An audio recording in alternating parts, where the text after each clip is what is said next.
Found these little crates at Aldi. They're super cute and they coordinate with my, throwing towels. I put all my throwing stuff in one of them, all my ribs, sponges, etc. I'm going to do hand building stuff in one, trimming tools in another. Kind of like outgrown these little plastic tubs that my husband had for nuts and bolts and stuff. And probably a scale in one of them because I've been borrowing the kitchen scale and I need to return it to the kitchen. But just tidying up out here. Also found some rainbow twist bag ties at Aldi in the Aldi Finds aisle.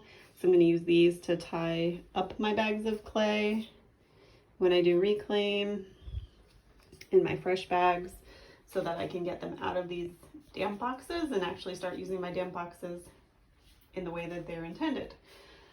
I want to start getting some more sculptural elements in these boxes. I'm going to pour some plaster to inside the bottoms so they can be true damp boxes because they just get a little bit too much condensation at the moment when I do sculptural items or carving. And that's my project for today. I found it. So they just snap together. They're really easy. And these actually stay together a lot better than some of the other ones that I've gotten, like from the Target value aisle. I have a green one upstairs from the Target value aisle that I have my son's puzzle pieces in, and it does not stay together this easy. Like if I just jostle it a little, the green one collapses on itself. So these are actually really decent. And they are by Kirkton House, which is probably backwards because I am doing reverse cam. But anyway, I'm gonna put my rainbow ties in this one. And I'll think through what else to put in this one. So maybe my little rollers. I don't know, I'll have to come up with a few categories. I've got throwing, I've got trimming, and I'll put my trimming stuff in this one. I guess the bag ties will live with my trimming stuff for now. Yay! So happy looking, right?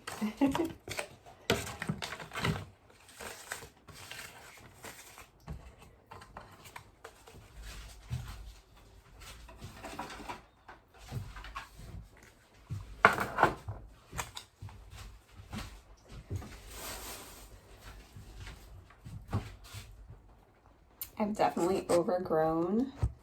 It's raining here today, so the hair is a bit chaotic. And we just got finished doing our groceries at Aldi, but I've outgrown my little tub of trimming supplies. It's kind of spilling out of here, so all of these are being rehomed into the cute new crates. Yay! I previously had my hand building supplies like overflowing out of this canister, and it's not the right shape to house all of that. But actually the size rollers, texture rollers that I typically buy, they fit perfectly crosswise in these tubs. So that is super satisfying. I bet you my little roller will too. Yes, woohoo! So I've got all my hand building supplies. Oh my gosh, they stack. Get out of town. Oh my gosh, they stack. All right, new favorite purchase.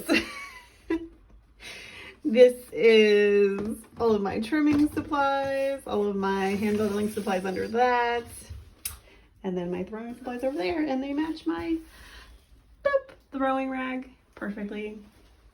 Super satisfying. It's looking a bit more tidy in here.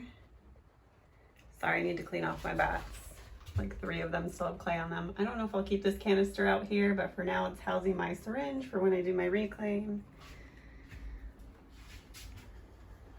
But I'm super happy with that. Ignore all the clay that I need to clean up. I also have a bunch of odds and ends up here. So glass that's going to go into my, I'm going to be experimenting with my next kiln batch. All of my bisqueware that's ready to be glazed. Hula hoops, shout out to Dragon Hooper for making all my sparkly hula hoops. And I got some new cookie cutters for hand building and some ceramic stains. So I'm gonna organize all of this. I'm gonna be getting rid of this ironing board and all these like scraps of fabric that was part of my sewing setup. Just don't sew very much. And then I put all my stroking coats in this cute little art supplies tin, and some extra brushes for wax resist and things like that, some sponges when I'm working on glazing, and mechanical pencil for sketching out my designs. And then I like to keep my glazed chips in here. Once I let the water evaporate from inside of this, which holds, this thing holds like, I think it has, on one of the sides, it says how many, like a liter, I don't know, a liter of water maybe. And then I just let it evaporate and let the glaze particles settle. And then I got some of these totes. These are like structured totes from the Aldi Finds aisle as well in the past. And so I've just got some glazes up here, ruler, extra brushes, things like that. And the majority of my glaze stash is in the shed outside, but trying to come up with dedicated areas. And for right now, this is my glaze station. I want this to be cleaned up. Thinking about putting a shelf here. Obviously I should not be keeping my bisqueware on an ironing board because it's super unstable. So this is the first time I'm using Paisley stains. Thought maybe I could do a mini unboxing. Of course there's a... Alright, first time using these Paisley stains. Let's check out what's in the box. Oh, they're sealed really well. Let's see, take these out.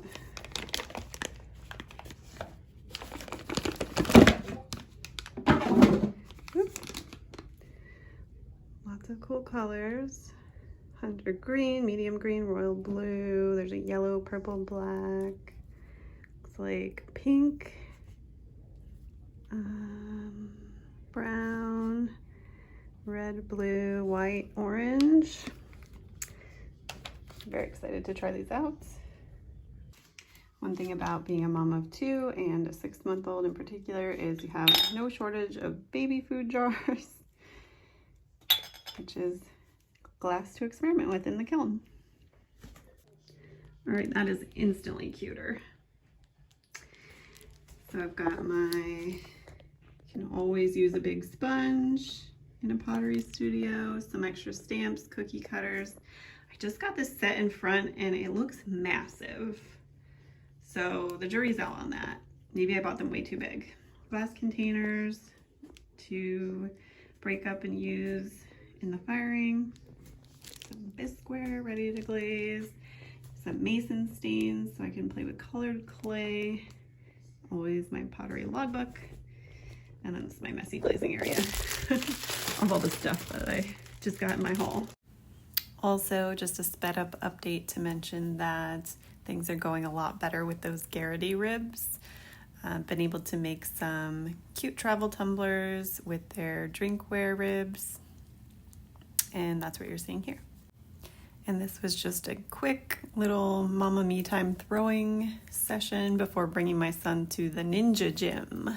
Here's a little update if you like to see into my life, or you can skip ahead. Step around. You got it. Good job. What you need? What? 53 and then 55 for you guys. Yeah.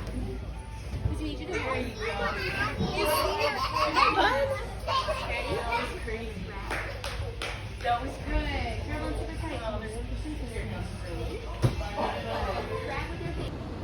And after that, I had a little play date with a friend online virtually doing some aerial lyra because I had to get my workout in as well, and it's always nice to model that type of fitness for my kids.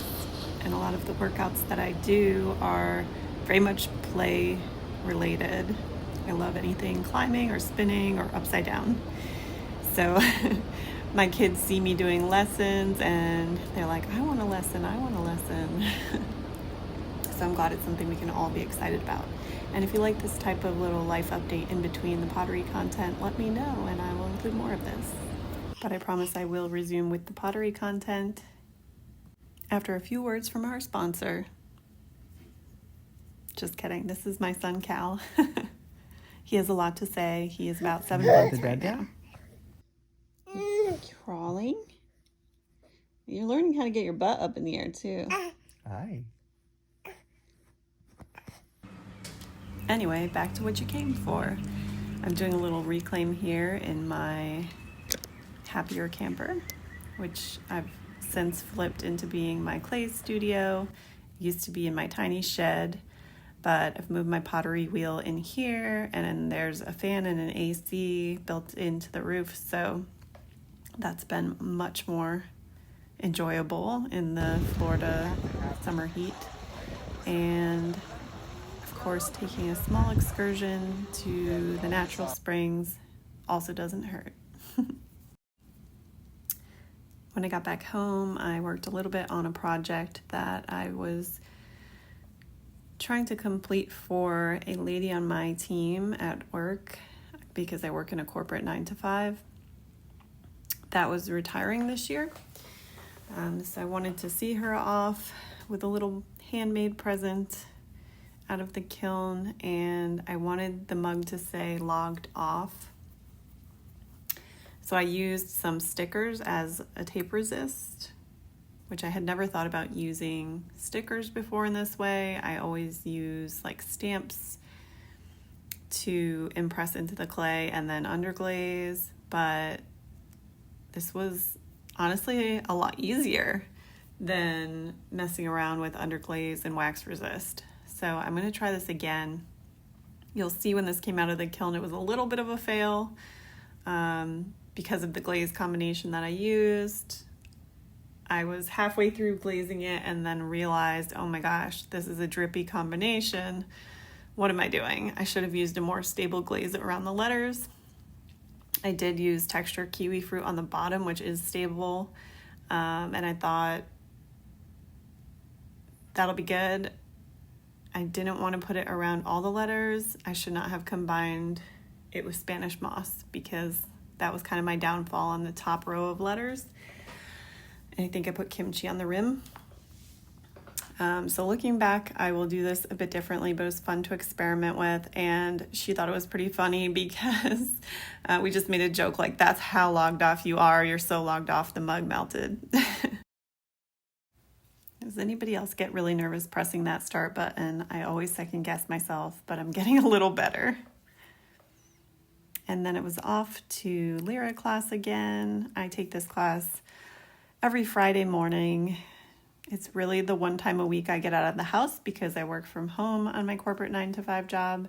So I'm sitting at a desk a lot of the week and I really need to move my body. Yeah, let's go. Wrist it. Wrist it. It's a double wing hook hang. Yes. Yes, Scott. Yes. Yes. Into our muscle. Into our forward pose. Beautiful. Just take your time with it, guys. Make every move count. Yes.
I said, Lyra Hoop is one of my many hobbies, and since I had a baby about 7 months ago, maybe 6 months ago when this video was taken, it is a great way to try and rehab my core because I did have 2 C-sections with both of my boys. They were both breech babies. I have the day off today, and I just got home from an aerial Lyra class, lollipop Lyra class. I got my butt kicked and it was great. It's my first postpartum class in studio on lollipop Lyra since 2 babies. So it's really fun. And I actually got like an invert in there, even though I'm on C-section recovery since February, and I feel a lot stronger. It's great. Anyway, I've been organizing in here. I've got my air purifier, a little glazing station. I'm working on getting some shelves set up with bisqueware, glazeware that has come out of the kiln, which I'll show you guys. And then I've got some cookie cutters in here, some hand building stuff, stickers for, I've been using the stickers like wax resist to do some lettering, which worked out really well. And there's a funny story around that I'll tell you. And some glass I might eventually crush and add to my glaze fire. And then some mason stains. So I want to start playing around with colored clay and marbling it together. We shall see. So as far as another kiln unload recently, I wanted to just share some pieces. So I think you saw this in one of my bisqueware videos. I wanted to make a soap dish for my downstairs bathroom because the current one I have, while innovative looking, is really not effective and the soap gets everywhere. So I did some carving on this to spell out the word soap in bubble letters. I thought it was kind of cute. The glaze did actually like pool and get rid of the texture that I had behind it. I had some like scratched texture in there. But anyway, I believe this is 2 penguin pottery glazes. So this is 2 coats unicorn and then 2 coats enchantment over the top of that, I believe. Same for this little mushy bowl. I wanted to do like a little psychedelic mushy bowl. And I think I'm gonna start switching to latex for these, liquid latex instead of wax resist, because I don't know if it's just the penguin pottery glazes are kind of powdery and they have a tendency to flake. Like you can see some flaked off here, so it doesn't have great coverage on the bottom. But it was a nightmare for me to go over and wipe it back. Same thing with the rim here. It didn't get the best coverage, but still a very pretty effect, that unicorn and enchantment combo. And I believe this is on speckled buff. But I think this soap dish is on, yeah, Rue, Kentucky Mudworks Rue. It's a little bit lighter, so this one got the lighter effect. I also tried,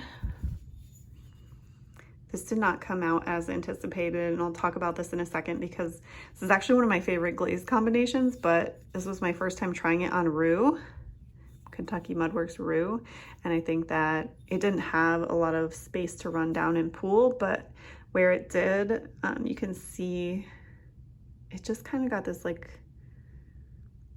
muddy, dirty looking effect, which is not really what you want in a soap dish. I guess it has kind of a beachy feel, but not my favorite. So I did 2 coats along the bottom edge of a stable glaze. So I chose Enchantment by Penguin Pottery. And then everything from here up, I did 2 coats, as well as the full inside of Spanish moss. And finally, I did kimchi on these raised bits and on the rim. with drips on the outside and the inside, thinking, oh, it'll pool in there, it'll look really cool, similar to when I've done textured kiwi fruit as my stable glaze with Spanish moss and kimchi. I thought it was gonna look like that, which I'll show you in a second. But it does not look like that. So this is what I'm talking about. This is a little matcha bowl. It's my first time making the little spout, which we can talk about in a second because I did test it pouring water out of the spout, and I think after glazing, it's just not deep enough, this spout. So it didn't have the desired effect. It kind of did dribble down the side. I got a couple good pours out of it, but anyway, stunning glaze though. So you can see how the Spanish moss and kimchi react with a stable glaze like textured kiwi fruit. And this is on speckled buff. So I think speckled buff is my go-to. I love throwing with it as well. It just handles really well. And it's toasty, like my toasty branding. So I think speckled buff is my #1 preferred clay at this point in time. But you can see how much more of that like red iron oxide look. I guess maybe that's why it breaks this way on speckled buff. I like the breaks on this and really love the like psychedelic swirling. It's almost like luminescent. I don't even know how to describe this. This is pretty good lighting though. I could stare into this all day. There's just like so many little swirls and whirls. There's purples and blues and whites in pretty much every hue. So I really love that. This will be my matcha bowl, and I'll work on making some with deeper spouts. Here's a test run of this beauty in action with my new Halloween Hello Kitty reusable cup, which I'm obsessed with, from World Market.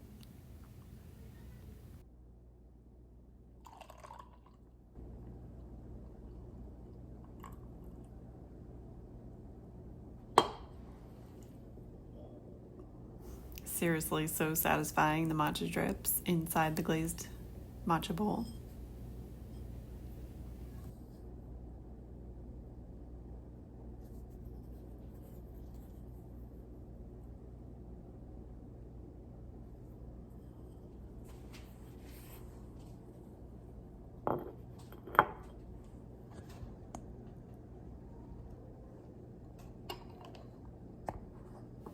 I'm really loving ube matcha lately, hence the color here is a little brown and the cup itself is a little bit of a pink tinged glass.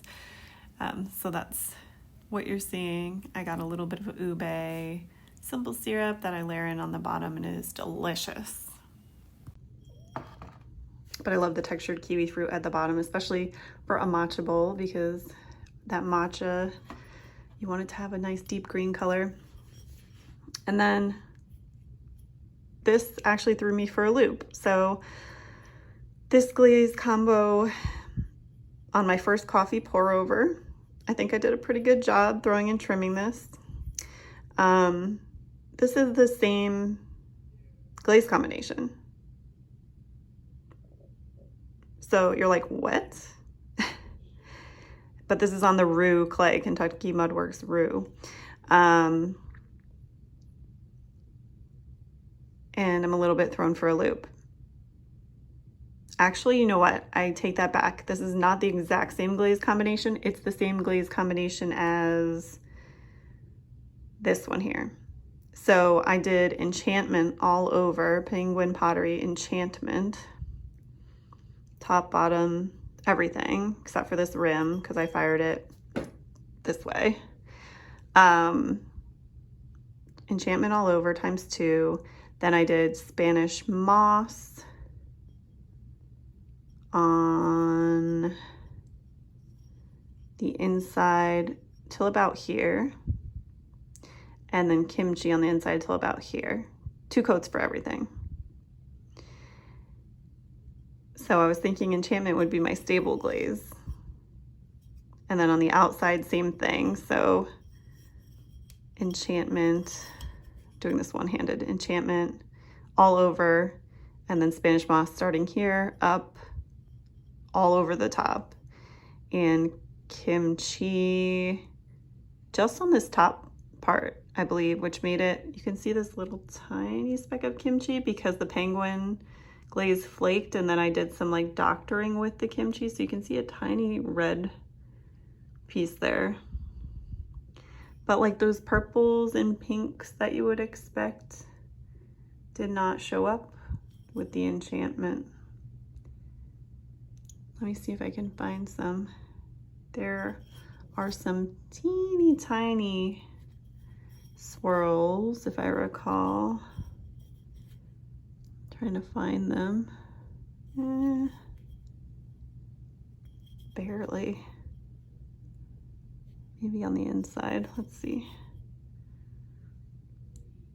Not really. It came out very creamy. Even here, I guess technically there's a teeny tiny bit there of purples.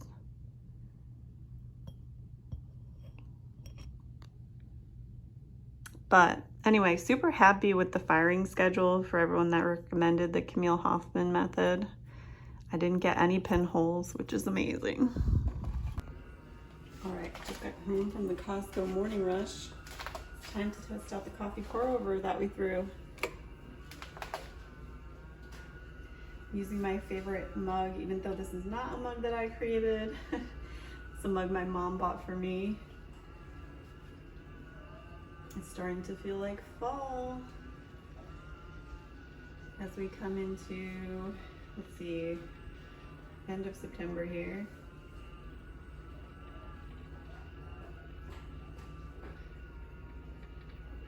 And when you live in a place like Florida, end of September can be a wild card.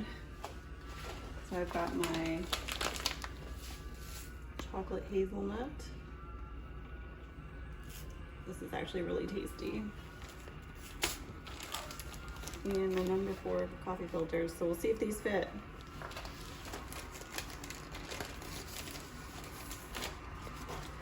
Moment of truth. They might be a little big.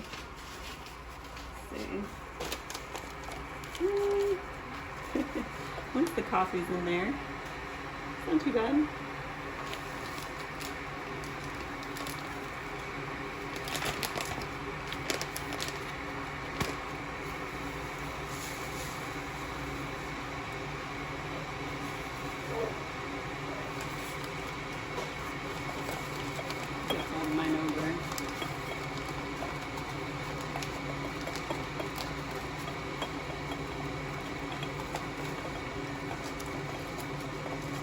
A little easier to fold once you keep it in some water.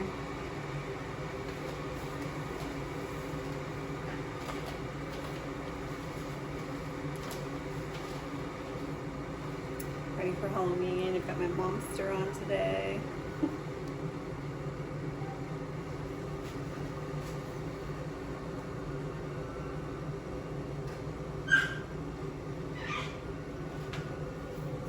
Can't wait. I didn't have any coffee yet this morning. Oh, smells so good. Sits on that mug. I threw a foot in there in the bottom so that it won't slide around or slide off.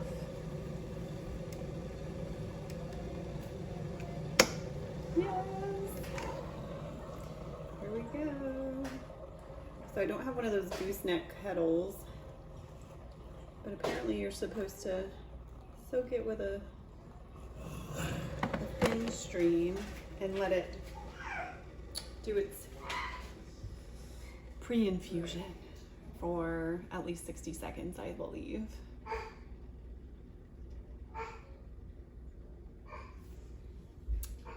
I'm really loving the way this guy came out. So I'm gonna throw a bunch more of these. And I'm too impatient for 60 seconds, so here we go.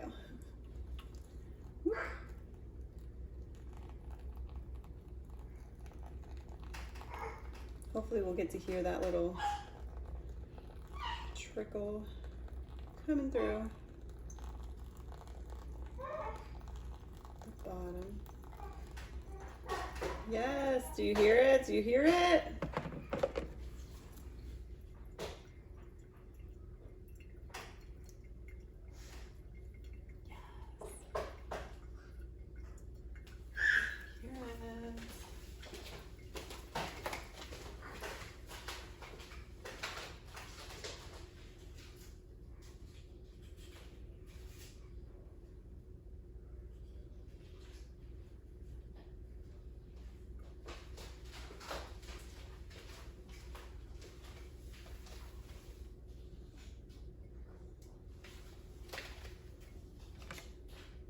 I don't know how people film these beautiful ASMR videos.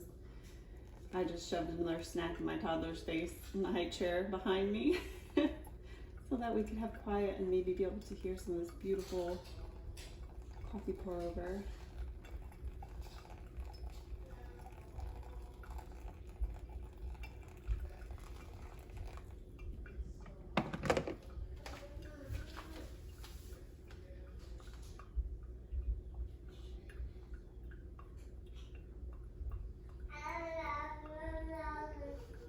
Is your house as loud as mine? Can you hear my husband upstairs with my 3-year-old?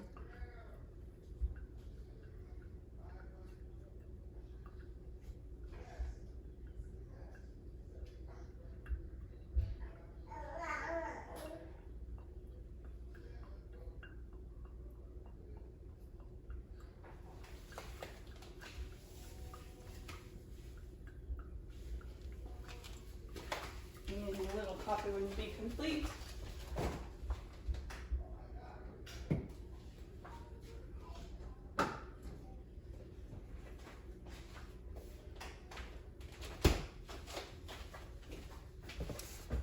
Without some creamer and cold foam.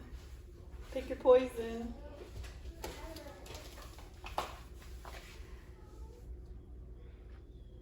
What do you guys like to have in your coffee? I really love this cold foam from Aldi, and I'm starting to enjoy this Chobani coffee creamer as well, which in Florida you can get at Walmart or Sprouts. This is the cinnamon coffee cake flavor, but I first tried their pumpkin spice, which was really good. All right, moment of truth. We need more water, but we're there. We're getting there. I try only to boil as much water as will fill one mug so that I can't potentially overflow.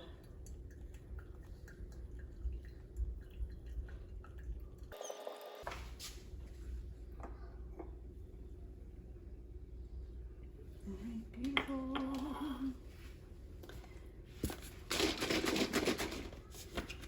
For a little cinnamon coffee cake and caramel macchiato topper.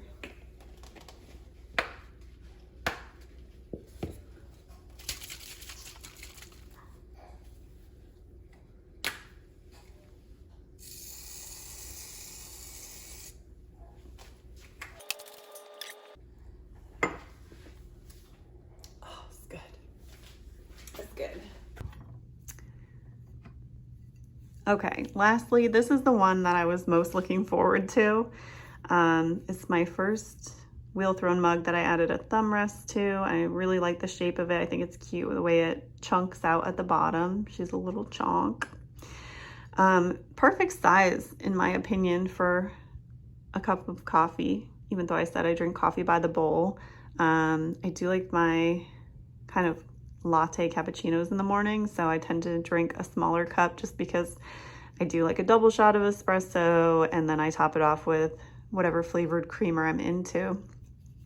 But anyway, I made this for a lady on my team at work for my 9-to-5 job.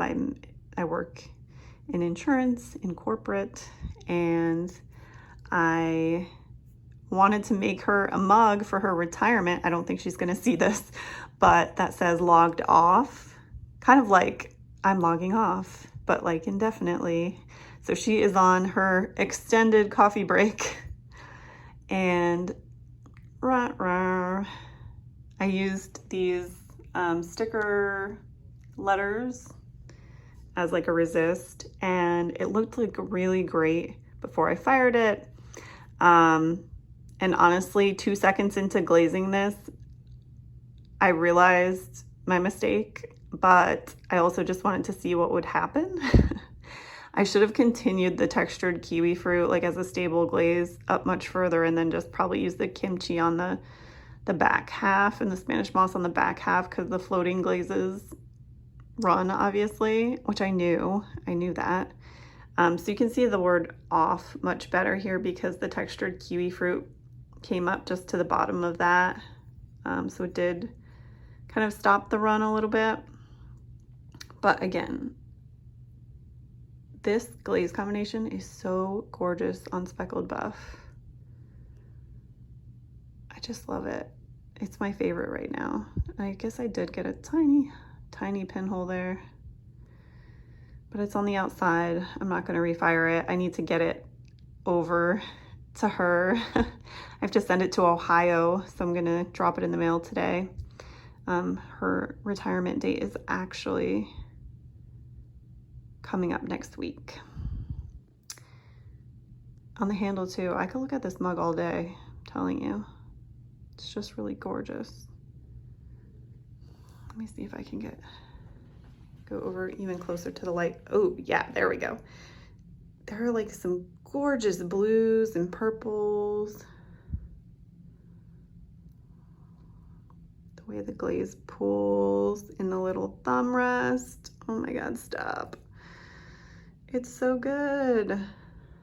Yeah, just that one little, that little pinhole to me says it's handmade.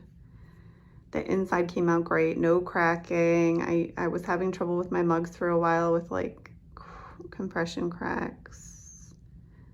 Like,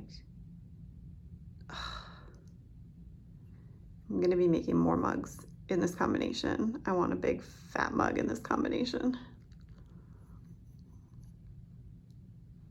Thank you to whoever commented on the little jar urn that I made with this glaze combination and said that would look fantastic on a mug. It totally does.